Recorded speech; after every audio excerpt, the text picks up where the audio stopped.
O que você espera desse encontro do Alexandre de Moraes, o ministro, com o Cláudio Castro no Rio de Janeiro? Olha, gente, o encontro acontece hoje. Eu acredito que o Moraes vai ter que ser bem duro, porque o Cláudio Castro está com as asinhas de fora. Essa é a grande questão, viu?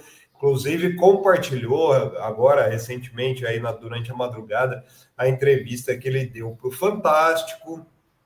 Cresceu aí 10 pontos na pesquisa Quest, né? E também 10 pontos na pesquisa Datafolha. Só que tem uma questão interessante, viu, Azenha e Ana? Porque, assim, a pesquisa Datafolha traz, na verdade, um crescimento da popularidade do Castro de 9, né? Que 9% aumentou aí o dado, né? De que ele tem uma aprovação, né? Ele é avaliado como ótimo, bom. Aí saiu de 30 foi para 40, na verdade são 10 pontos mesmo. Não, 31 para 40, 9 pontos. E, ao mesmo tempo, ruim, péssimo, saiu de 25, foi para 34. Ou seja, aumentou 9 pontos também. Mas isso, assim, o que ocasionou, principalmente nas hostes aí do PL, e tem um movimento muito interessante acontecendo a partir dessa matança que houve no Rio, né?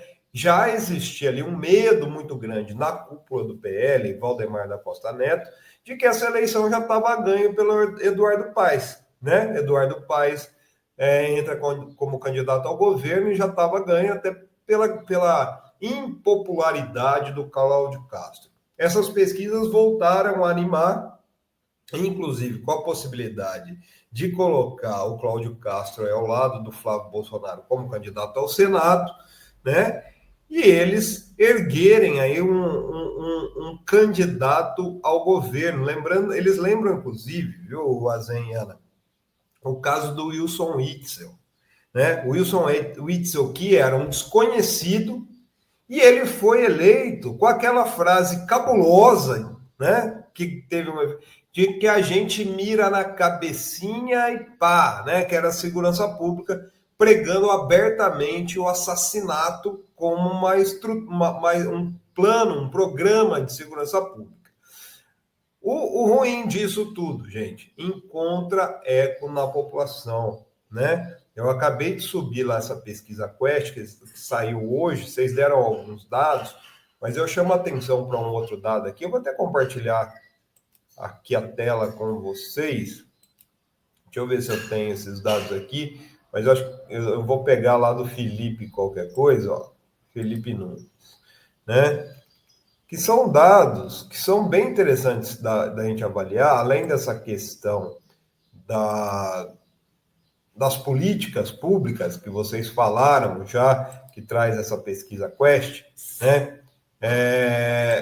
Que coloca aí que 72% querem o Comando Vermelho como grupo terrorista. Isso é extremamente preocupante, porque é uma pauta do bolsonarismo e também aí 59% defende uma GLO, uma nova GLO no Rio. Mas aqui eu quero chamar atenção para esses dados aqui, ó.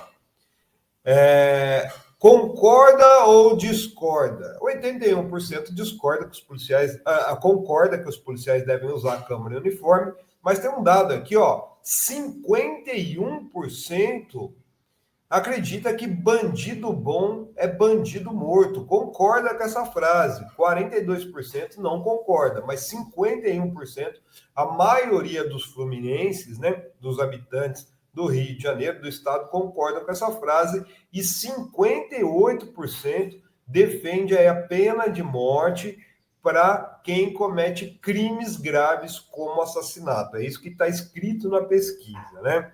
Uma outra questão, né, que traz essa pesquisa aqui, ó.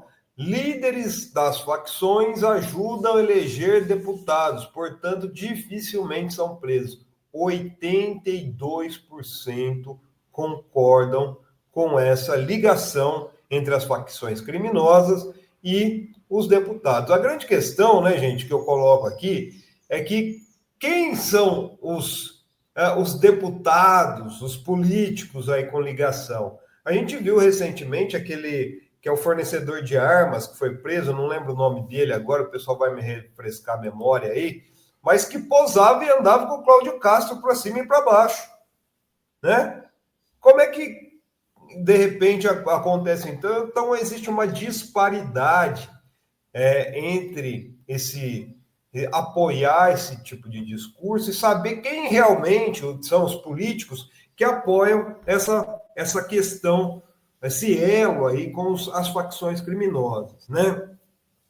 É uma pesquisa interessante que mostra também que aumentou aí a popularidade da polícia,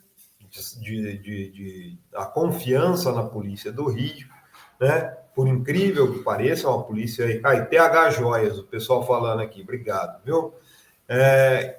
Aumentou a confiança na polícia do Rio de Janeiro, né? Mesmo a gente sabendo que o que aconteceu, por exemplo, lá na PEN, no Alemão, foi uma consequência do quê?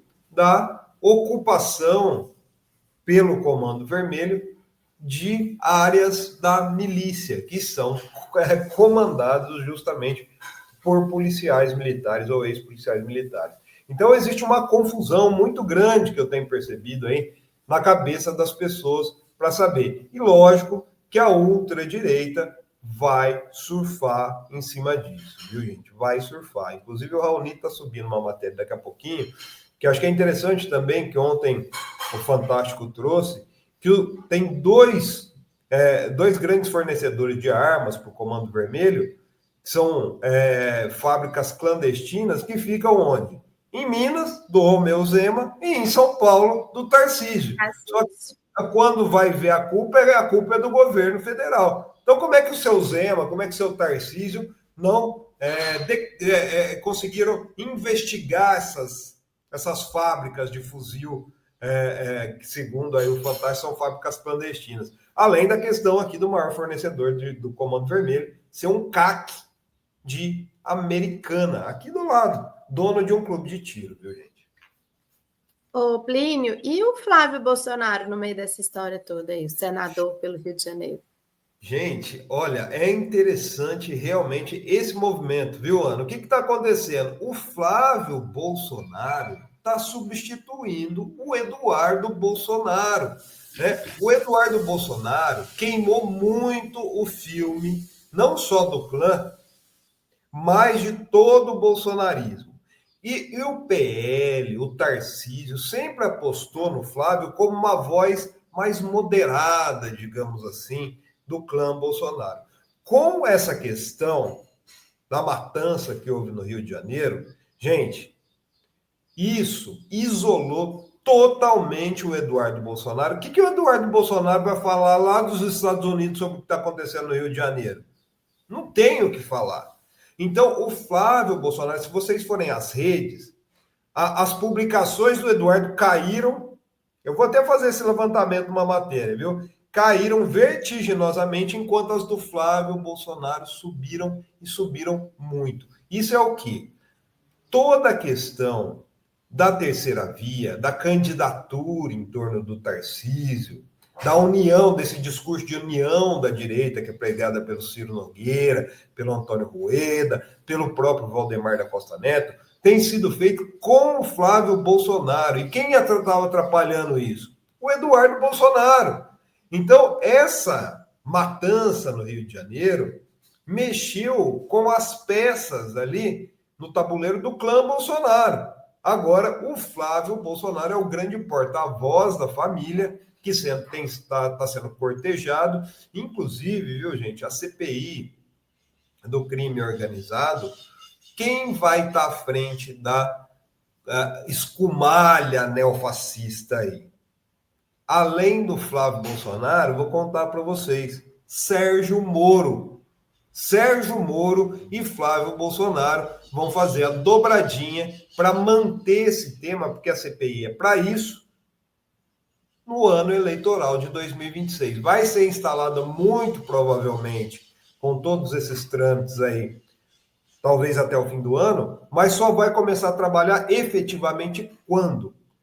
Em fevereiro do ano que vem, depois do recesso parlamentar. Então, eles vão conseguir levar adiante aí, ó, por pelo menos, mais 4 meses, 120 dias, que são 60 dias, prorrogáveis por mais 60, essa pauta da questão do bandido bom e bandido morto lá no Congresso Nacional, entrando diretamente no debate eleitoral, viu, gente?